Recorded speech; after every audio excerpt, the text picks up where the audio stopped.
तो मेरे मुसलमान नौजवानों को साइकिल के पंक्चर बना करके जिंदगी नहीं गुजारनी पड़ती। देश के प्रधानमंत्री को अपने भाषणों में नहीं करना चाहिए, ये बहुत शर्मनाक है। तो आज तो देश के युवाओं की वो स्थिति हो गई है कि ना वो पकौड़ा तलने लायक है, ना वो पंचर बनाने लायक है। आपकी मानसिकता क्या है? नहीं, मुसलमान सिर्फ पंचर नहीं बनाते हैं, शहनवाज हुसैन पंचर नहीं बनाते हैं, मुख्तार अब्बास नकवी पंचर नहीं बनाते हैं। हरियाणा के हिसार में एक चुनावी रैली के दौरान पीएम मोदी ने वक्फ कानून को लेकर अपनी दलील देते हुए मुस्लिम नौजवानों को पंक्चर बनाने वाला बोल डाला। पीएम मोदी का कहना है कि अगर वक्फ की संपत्तियों का बेहतर इस्तेमाल होता तो मुस्लिम नौजवान पंक्चर बनाकर जिंदगी नहीं गुजार रहे होते।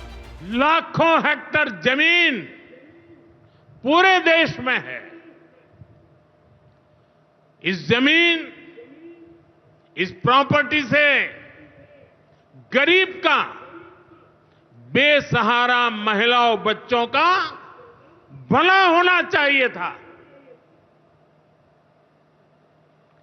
और आज ईमानदारी से उसका उपयोग हुआ होता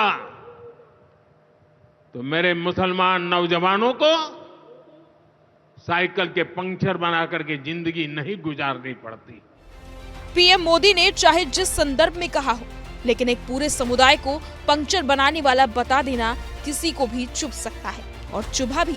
कांग्रेस सांसद इमरान प्रताप गढ़ी से जब मीडिया ने पीएम मोदी के इसी बयान को लेकर सवाल किया तो प्रताप गढ़ी ने कहा, मोदी सोशल मीडिया के ट्रोलर्स की भाषा बोल रहे हैं। उन्होंने तो देश के नौजवानों को न पकौड़ी तलने वाला छोड़ा है, न ही पंक्चर बनाने वाला। देखिए, सोशल मीडिया के ट्रोल जो भाषा बोलते हैं, कम से कम ऐसी भाषा का प्रयोग देश के प्रधानमंत्री को अपने भाषणों में नहीं करना चाहिए। ये बहुत शर्मनाक है, पंचर बनाते हैं।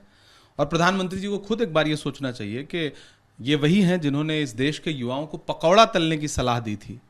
तो आज तो देश के युवाओं की वो स्थिति हो गई है कि ना वो पकौड़ा तलने लायक है, ना वो पंचर बनाने लायक हैं। और प्रधानमंत्री जी, जब आप मुसलमानों के संदर्भ में पंचर बनाने की बात करते हैं तो दरअसल ये दर्शाता है कि इस देश के मुसलमानों को लेकर के आपकी मानसिकता क्या है। नहीं, मुसलमान सिर्फ पंचर नहीं बनाते हैं, शहनवाज हुसैन पंचर नहीं बनाते हैं, मुख्तार अब्बास नकवी पंचर नहीं बनाते हैं। इस देश के न जाने कितने उद्यमी हैं जो सिर्फ पंचर नहीं बनाते हैं। और पंचर बनाना कोई गाली नहीं है, लेकिन आपका संदर्भ गलत है।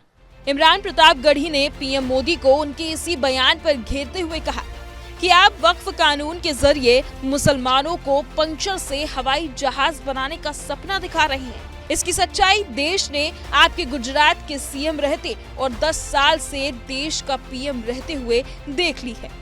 तो कुल मिलाकर के प्रधानमंत्री जी को मुझे लगता है कि किसी एक समाज को अपमानित करने के लिए इस तरह की भाषा का इस्तेमाल नहीं करना चाहिए।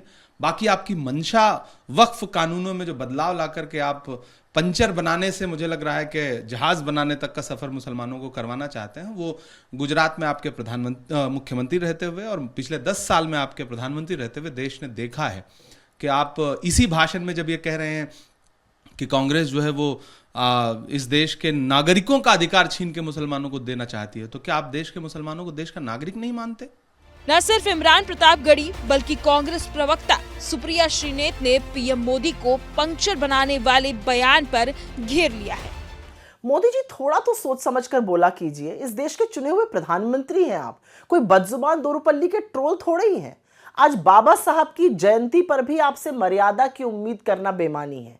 आज भी आपने कांग्रेस को कोसा और यही नहीं, एक वर्ग को पंक्चर बनाने वाला तक कह डाला। खैर, आप खुद तो हरियाणा में रैली संबोधित करने के लिए निकल लिए। आपके अंदर तो इतनी भी तमीज नहीं थी कि बाबा साहब को सेंट्रल हॉल में पुष्पांजलि देते। सब लोग आए, लेकिन आपको आज भी भाषणवीर बनना ज्यादा प्रिय था, आप निकल लिए। और आपके गृह मंत्री अमित शाह जी, जिनको अंबेडकर का नाम जपना फैशन लगता है, वो तो आए नहीं, न सदन में आए, न प्रेरणा स्थल पे आए। वो पूरी तरह से नदारद थे।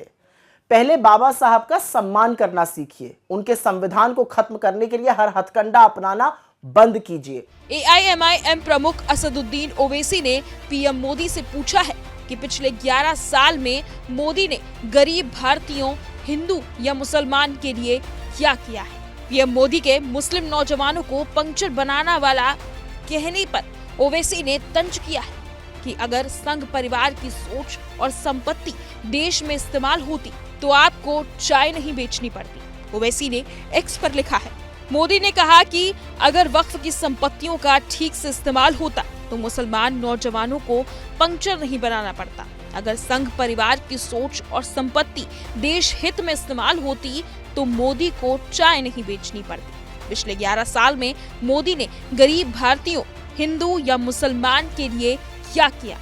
33% भारतीय बिना नौकरी और पढ़ाई के जी रहे हैं। वक्फ की संपत्तियों के साथ जो हुआ है उसकी एक बड़ी वजह यह है कि वक्फ का कानून और प्रशासन हमेशा से कमजोर रखा गया था। मोदी का वक्फ संशोधन इसे और भी कमजोर कर देगा।